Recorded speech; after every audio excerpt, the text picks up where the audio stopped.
Okay, we have to do sort of a mini follow-up on the RCA 24F511 chassis.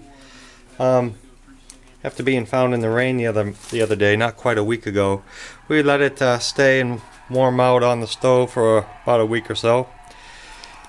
And we put the chassis back in, and we, as I mentioned, lo and behold, although we're in the basement here, I don't expect much for reception, but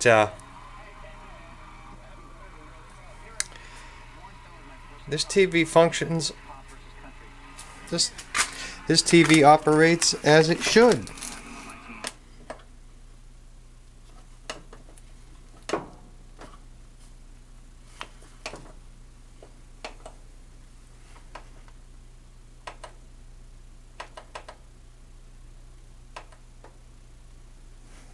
I can't really put it into words.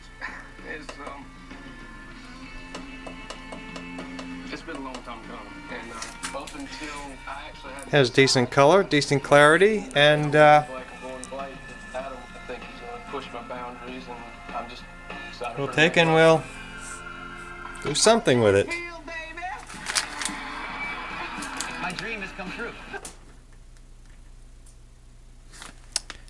And isn't that a nice shut off? That's a wrap for the RCA